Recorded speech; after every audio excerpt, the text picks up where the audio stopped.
Hi, this is Andrea Thompson once again, and I am here to talk about The Possession. And after I saw The Possession right after I saw a really crappy horror movie called The Apparition, so this one, it was a relief to see this one, which was fairly competent. Basically, this is an exorcism movie, and the problem is that exorcism movies are so numerous, they're kind of now their own kind of subgenre of horror, and so now a lot of the elements are inevitably cliches, like, you know, the little girl or woman being possessed by this mysterious force, and they go through all this effort to save her, and the kind of cliches of this genre seem particularly difficult to kind of transcend, and no matter what exorcism movie it is, it can't seem to avoid comparison to The Exorcist, and that's the main problem plaguing The Possession. It's not a bad movie. You'll have an okay time watching it. It's just that it doesn't seem to have anything new to say or add.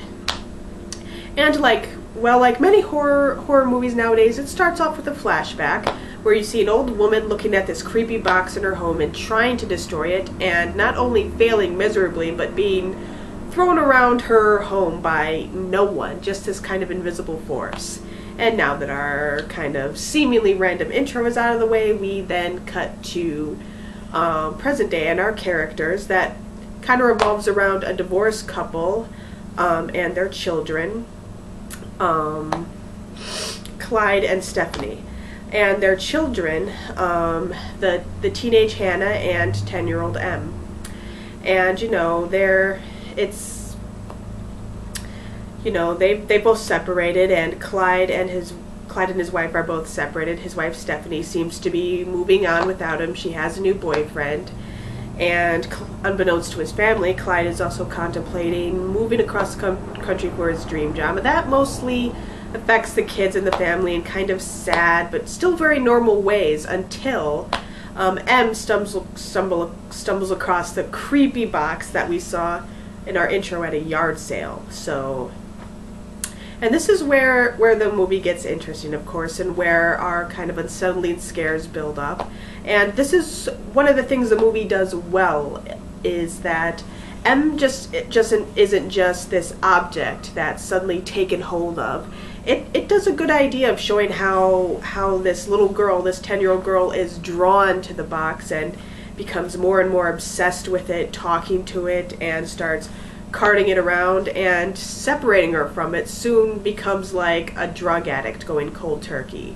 And Clyde, to his credit, her father, Em's father, does react, you know, like a normal parent would. He actually talks to his daughter when he notices her acting strange with this box, and he does try to get rid of it, but it doesn't work. And he doesn't suspect kind of possession too quickly. It's not until he takes the box to this professor that he discovered it's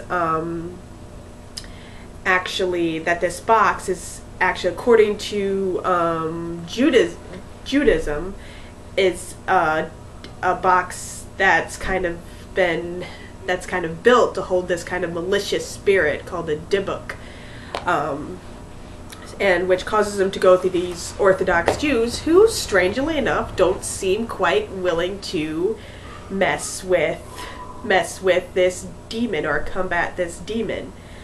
One, however, of course, does agree to help, and that's kind of where the movie kind of falls flat, because, you know, the strengths of the movie shows how the family reacts to it, how the child Em is drawn in, and her terror, Em's terror at what she's becoming and what this demon is making her do, and also there's no villain. Nobody's having a crisis of faith. Nobody's secular society is not the villain either. The only villain is the demon itself possessing the girl. But the scares aren't done as well, really. And the exorcism scene itself, which, as you know, of course, is supposed to be the pivotal moment, and it just doesn't pack much of a punch. You know, this is supposed to be the climactic scene, and there's this very sinister setting for it that the movie almost refuses, it seems, to take advantage of. You know, and it's like they're afraid of going too far or offending people or something. And so the result is that it feels like the demon is exercised too quickly and too easily.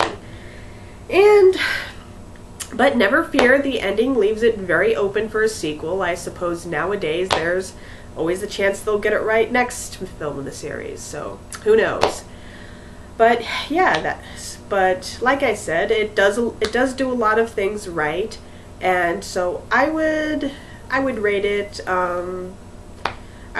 B-. So yeah, as always, thank you for watching, and see you next movie.